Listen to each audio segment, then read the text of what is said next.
आजच्या नवीन कथेमध्ये आपल्या सर्वांचं स्वागत आहे. आजच्या नवीन कथेचं नाव आहे शांत आई आणि अस्वस्थ मुलगा. आदित्यला वडिलांच्या मृत्यूनं हादरवून टाकलं होतं.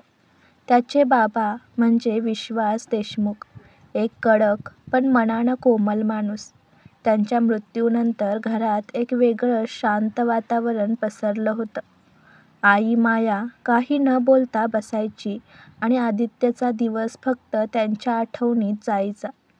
अंत्यसंस्कारानंतर काही दिवसांनी आदित्यने ठरवलं, बाबांचं कपाट साफ करावं. त्यांच्या वस्तूंना स्पर्श करताना त्याचं मन थरथरलं. जुन्या फाईल्स, काही फोटो आणि एक लहान लोखंडी पेटी. पेटीत एकच लिफाफा होता. वर लिहिलेलं होतं, आदित्यसाठी, माझ्या मृत्यूनंतर उघडायचं.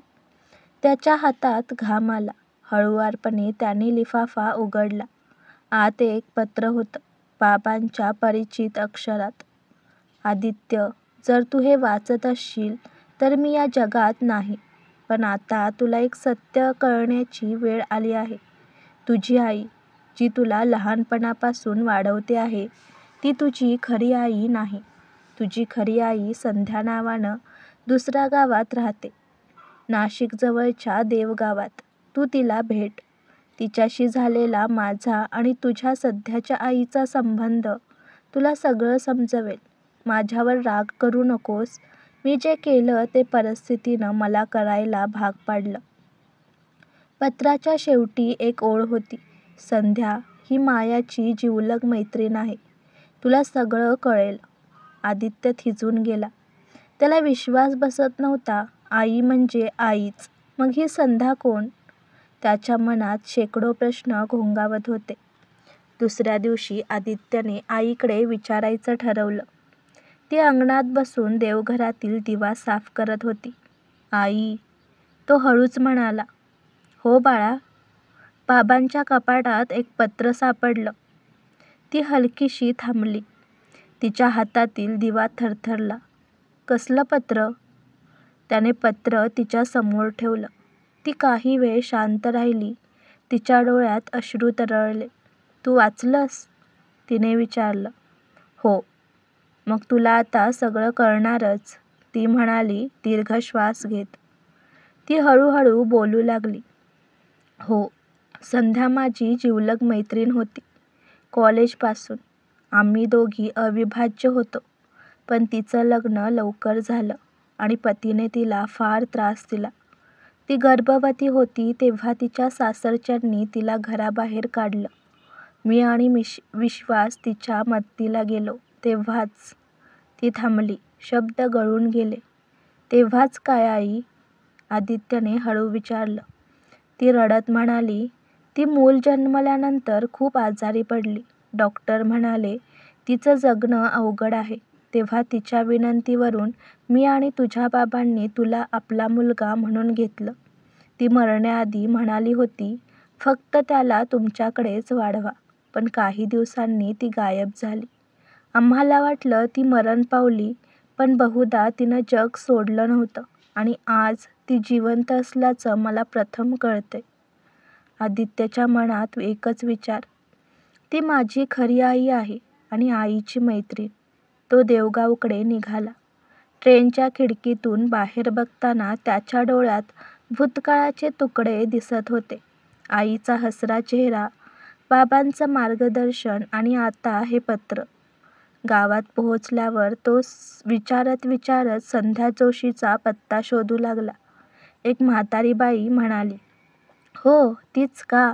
मंदिराच्या मागच्या घरात राहते. शांत बाई आहे, पण काही रहस्य आहे तिच्याकडे.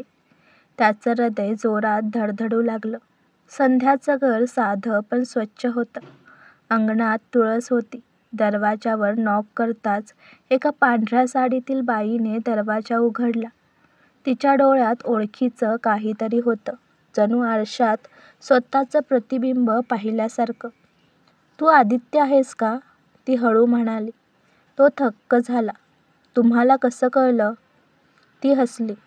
विश्वासच्या डोळ्यांसारखे डोळे. ओळखायला काय अवघड आहे? त्याचं मन ढवळून निघालं. मग खरंच तुम्ही माझी? ती म्हणाली, हो, मी तुझी आई आहे.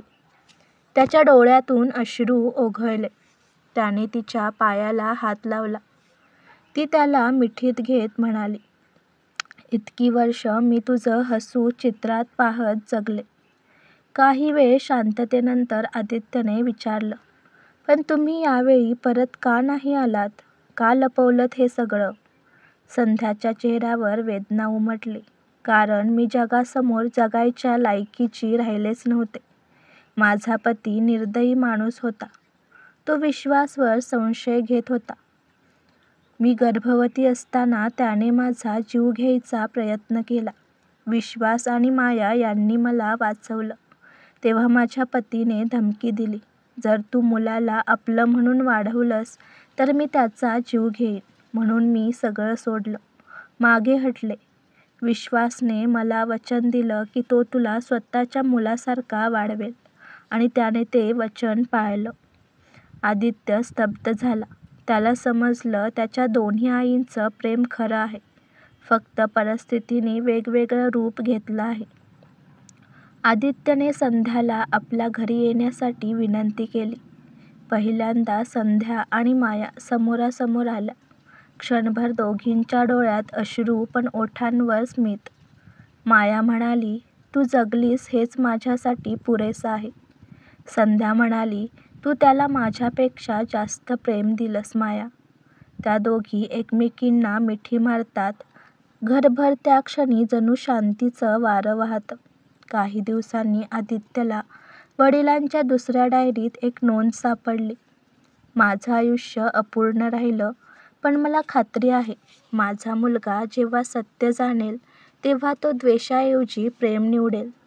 कारण 2 स्त्रियांनी त्याच्यासाठी जगणं आणि त्याग दोन्ही केलं आहे. आदित्यने ती ओळ वाचली आणि दोन्ही आईंसमोर बसून म्हणाला, तुमचं दोघींचं प्रेम मला 2 आकाशांची सावली दिल्यासारखं आहे. एका आईनं मला जन्म दिला आणि दुसऱ्या आईनं मला जीवन दिलं. तिन्ही जणांच्या डोळ्यातून अश्रू वाहत होते, पण ते दुःखाचे नव्हे, समाधानाचे होते. त्या दिवशी आदित्यच्या घरात पहिल्यांदा दोन्ही आई एकत्र आरती करत होत्या. दीप उजळला आणि जणू वडिलांची आत्मा त्या प्रकाशात हसत होता. आदित्य मनोमन म्हणाला, बाबा, तुमचं पत्र माझं आयुष्य बदलून गेलं. मी आता 2 आईंचा मुलगा आहे आणि तुमच्या प्रेमाचं उत्तर मी त्यांचं आयुष्य उजळवून देऊनच करीन. आजची कथा आवडला असल्यास व्हिडिओला लाईक करा, चॅनलला सबस्क्राईब करा आणि कथा कशी वाटली हे कमेंटद्वारे जरूर कळवा. व्हिडिओ जास्तीत जास्त शेअर करा. धन्यवाद.